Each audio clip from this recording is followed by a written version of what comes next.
नाज़रीन, आपको बताते चले कि सदर डोनाल्ड ट्रंप की जानिब से अमेरिका को अजीम मुल्क बनाने की कोशिशें की जा रही हैं। ट्रंप इंतजामिया ने ट्रेड टैरिफ के बाद वीज़ा पॉलिसी में मजीद सख्ती कर दी है और अमरीकी वीज़े के हवाले से पायलट प्रोग्राम मुतारिफ करा दिया गया है। अब अमरीकी वीज़ा लेने के लिए $15,000 जमानत के तौर पर जमा कराने पड़ेंगे और अमरीका से वापसी पर यह रकम वापस मिलेगी। ये पायलट प्रोग्राम 20 अगस्त से शुरू होगा और तकरीबन 1 साल तक जारी रहेगा। दूसरी जानिब पाकिस्तानी तलबा के लिए बरतानिया में मुफ्त तालीम हासिल करने का सुनहरी मौका है। बरतानिया की जानिब से पाकिस्तानियों के लिए बैनुल अक़वामी शोहरत याफ्ता शिवनिंग स्कॉलरशिप के लिए दरवाजे खोल दिए गए हैं।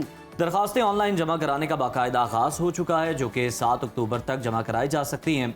शिवनिंग स्कॉलरशिप बरतानिया की हुकूमत का एक बैनुल अक़वामी प्रोग्राम है, जो कि दुनिया भर के बासलाहियत और उभरते हुए नौजवान प्रोफेशनल्स को बरतानिया में मुकम्मल फंडेड मास्टर्स डिग्री हासिल करने का मौका फराहम करता है। हाँ जी, जबकि अगर आपको मजीद इस हवाले से बताएं तो शिवनिंग स्कॉलरशिप बरतानवी दफ्तर खारजा, दौलत मुश्तरका और उसके दीगर शराकत दारों के जरिए माली मुआवनत फ्राहम करती है। ये प्रोग्राम 1983 में शुरू हुआ था और अब तक 160 से ज्यादा मुल्कों के 60,000 से ज्यादा अफराद इससे फायदा उठा चुके हैं। पाकिस्तानी नौजवान इस स्कॉलरशिप से कैसे फायदा उठा सकते हैं और इसका तरीकाकार क्या है, इसी पर बात करने के लिए हमारे साथ मौजूद हैं वीजा कंसल्टेंट राना इनाम साहब। राना साहब, वेलकम कहेंगे आपको। सुना कैसे आप ठीक है? बिल्कुल ठीक ठाक, आप कैसे हैं? अल्हम्दुलिल्लाह, I am good too. Rana साहब, सबसे पहले तो हमें बताएं कि जो शिवनिंग स्कॉलरशिप्स हैं और अगर हम लोग पाकिस्तानी नौजवानों की बात करें तो किस तरह से वो इससे मुस्तफीद हो सकते हैं, क्योंकि एक बिग नंबर भी है जो ऑलरेडी मुस्तफीद हो चुका है।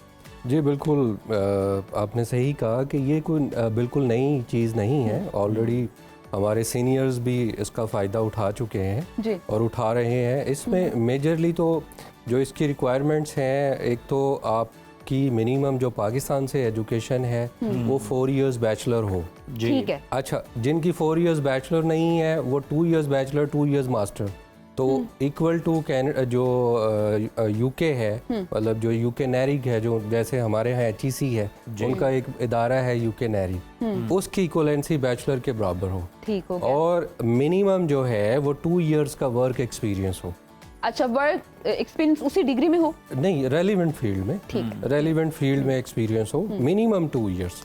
और इसमें कोई एज की शर्त नहीं है। अच्छा, ग्रेट। हाँ, एज की कोई शर्त नहीं है। आप के ग्रेड्स अच्छे हों, आपका एक्सपीरियंस रेलेवेंट हो, आपकी पीछे कोई ऐसी हिस्ट्री ना हो, लाइक आप पहले कभी यूके में स्टडी के लिए ना गए हों, मींस कि आप पे करके या आप वहाँ वर्क परमिट पे ना रहे हों। अच्छा, दूसरा, आपके कोई रिलेटिव ऑलरेडी वहाँ किसी ऐसे वीज़ा पे हो, वर्क परमिट्स पे हो, या उन्होंने वहाँ साइलम क्लेम किया हो, वो भी नहीं जा सकते। अच्छा, वो भी नहीं जा सकते। अच्छा राना साहब, पहली सोच तो ये होती है ना, जो भी जा रहा होता है कि बस पक्के होना है वहाँ पे, कोई परमानेंट जो है ना वहाँ पे कोई हल मिल जाए, वहाँ पर रहने के लिए कोई PR मिल जाए, तो मुस्तकिल रिहाइश भी ये बाद में इख्तियार कर सकते हैं। उसके लिए यानी कोई आसानी होती है या नहीं, आपको वापस आना पड़ता है उसके बाद? जी, बड़ा अच्छा क्वेश्चन है आपका। एक तो ये 1 ईयर प्रोग्राम है, ठीक है। उसके बाद ऑब्वियसली जो यूके का लॉ है कि आपको 2 इयर्स इंटर्नशिप, मतलब पोस्ट ग्रेजुएट या PSW पोस्ट स्टडी वर्क वो अलाउ होगा। अब उस 2 इयर्स में या ड्यूरिंग स्टडी आपको किसी एम्प्लॉयर से जॉब ऑफर आ जाती है, तो आप आफ्टर स्टडी जब आपकी 1 ईयर कंप्लीट हो जाएगा तो आप उसको वर्क परमिट पे कन्वर्ट करवा सकते हैं। अच्छा, जबरदस्त। यस, लेकिन आपको ऑब्वियसली कोई एम्प्लॉयर स्पॉन्सर चाहिए। ठीक है, ऐसे नहीं कोई एम्प्लॉयर आपको स्पॉन्सर करेगा, आप उसकी एप्लीकेशन दोबारा स्टडी से फिर वर्क परमिट पे लेके आएंगे। ठीक है, देन आप वहाँ पे, यानी रास्ता मौजूद है, दरवाजा जो बिल्कुल है। राना साहब, जैसे हम बात कर रहे हैं, ये तो हमें पता चल गया 4 साल का आपका डिग्री एक्सपीरियंस, या 2 आपने वो भी बता दिए। उसके अलावा 2 साल का आपका वर्क एक्सपीरियंस होना चाहिए रेलेवेंट फील्ड में। ये बताएं कि ये स्कॉलरशिप को अगर आप अवेल करते हैं तो जेब पे कितना भारी पड़ेगा, क्योंकि ये भी एक बड़ा एक खास। जी बिल्कुल, ये 100% फ्री है। इवन के गवर्नमेंट यूके जो है वो आपके लिविंग कॉस्ट भी पे करेगी। अच्छा। आपकी ट्रैवलिंग के एक्सपेंस भी पे करेगी। वहाँ जितना अरसा आप रहेंगे वो यूके गवर्नमेंट आपको बेयर करेगी। ये 100% फ्री है। इसका मतलब ही यही है शिवनिंग का कि ये इसमें आपने कुछ भी वहाँ यूनिवर्सिटी को पे नहीं करना। तो ये जो प्रोग्राम है ये किन ममालिक के शहरियों के लिए और पाकिस्तानी शहरी जो इसमें शामिल हैं कितनी तादाद है उनकी जो कि ये अवेल कर सकते हैं स्कॉलरशिप? अच्छा, ये फर्स्ट कम फर्स्ट सर्व है, ठीक है। Okay. इसमें अब उन्होंने जो डेट दी है वो मिनिमम जो है, ये अभी एप्लीकेशनें जाना शुरू हो गई हैं 5 अगस्त से लेके ये 7 अक्टूबर तक है। अच्छा, ग्रेट। ठीक है, अभी भी एक महीना बाकी जी है। बिल्कुल बाकी है। और ये आप जाएंगे जो इनटेक होगी 2026 की, सितंबर इनटेक जो होगी आपका, ये जो फेब है, फेब में 2026 फेब में जाके आपका ये चीज़ें फाइनल हो जाएंगी। और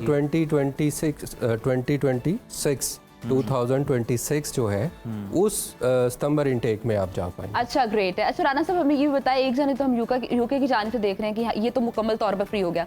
अमेरिका की अगर हम लोग बात करें तो वहाँ पे तो वीज़ा पॉलिसीज बहुत ज़्यादा सख्त हो गई हैं। $15,000 आपको जमा भी पहले करवाना पड़ेगा सिक्योरिटी के तौर पर। तो ये पॉलिसीज आखिर उनकी जानिब से लास्ट क्यों टाइम आ हम रही हैं? बात कर रहे थे कि वो थोड़ी सी वीजा फीस बढ़ा, आपने कहा था मामूली है, लेकिन अब देखें सर जमानत भी मांग ली उन्होंने कि जमानत दे के जाएंगे आप वापस अच्छा, आएंगे। अभी जो प्रॉपरली लिस्ट नहीं आई इसमें, ऑब्वियसली उन्होंने जो इसमें जो कंट्रीज ऐड किए हैं वो थर्ड वर्ल्ड कंट्रीज हैं, जिसमें यमन, ये म्यांमार और इस तरह के जो कंट्रीज हैं ये हैं। और अभी ये वैसे मैंने नहीं, मेरी नज़र से नहीं गुजरा कि उसमें पाकिस्तान है या नहीं है। अच्छा, ठीक है, यानी इसमें क्लैरिटी आनी है अभी इस क्लैरिटी मामले में। अभी प्रॉपरली आई नहीं। अच्छा, जो उनका मकसद मेनली तो यही है ना कि जो लोग जेन्युइनली पाकिस्तान उधर अमेरिका आना चाह रहे हैं, उनका पर्पस क्या है, वाया वो विजिट पे आ रहे हैं।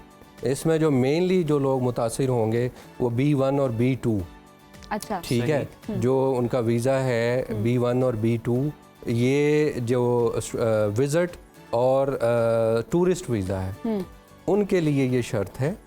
और वो यही चाहते हैं कि लोग विजिट पे आके ओवरस्टे हो जाते हैं, उस चीज़ को रोकने के लिए। जी। और जो ट्रम्प साहब की एक पॉलिसी है जी। कि किसी तरह भी अमेरिका के अंदर पैसा आए, ठीक है, आप देखें रोज़ाना वो कुछ ऐसा करके देते हैं कि जी उनको शो करते हैं। आज भी उनका आज जो मैं देख रहा था आपके चैनल्स पे कि जी अब इकॉनमी जो है वो इसकी बहुत अच्छी आगे बेहतर होती जा रही है अमेरिका की। और जब मैं आया था तो ये दिवालिया की तरफ गया हुआ था अमेरिका, मतलब ऐसी कोई खबर नहीं थी, लेकिन जाहिर है वो ट्रम्प साहब। लेकिन ये जो हम बात करें कि ये जो बताया जा रहा है कि ज़मानत के तौर पर आपने रकम भी जमा करवानी है, आपने बताया कि कौन कौन से लोग मुतासिर होंगे, तो आपको नहीं लगता कि टूरिस्ट जो हैं वो फिर कम अमेरिका का रुख करेंगे, क्योंकि आपने ऑलरेडी अपना खर्चा भी निकालना, लोग ज़ाहिर अपनी सेविंग्स में से निकाल के टूर कर रहे होते हैं, और साथ फिर आपने अगर खास तौर पर देखा जाए तो बैंक स्टेटमेंट भी शो करनी पड़ जाती है आपको। उसके अलावा इतने पैसे भी आपने अगर जमानत के तौर पर देने हैं, तो मतलब वहाँ पे जाके क्या आपने खर्च करना है, किस तरह से फिर आप जाएंगे? ये तो फिर बड़े महदूद लोग रह जाएंगे जो कि अवेल कर सकते हैं। किसी हद तक आप कह सकते हैं, लेकिन 15,000 जिसने जो अच्छे बिजनेसमैन हैं, बिजनेसमैन तो बिजनेसमैन अपना है अमेरिका इधर ही बना सकते हैं। या जो जेन्युइन टूरिस्ट है जो वर्ल्ड में कहीं ना कहीं प्लान करके बैठे होते हैं कि हमने निकलना है, वो फैमिलीज जिनका मकसद सिर्फ विजिट करके वापस आना है, तो वो $15,000 उन्हें पता है कि ये वापस मिल जाने, वो जाएंगे, ज़रूर जाएंगे।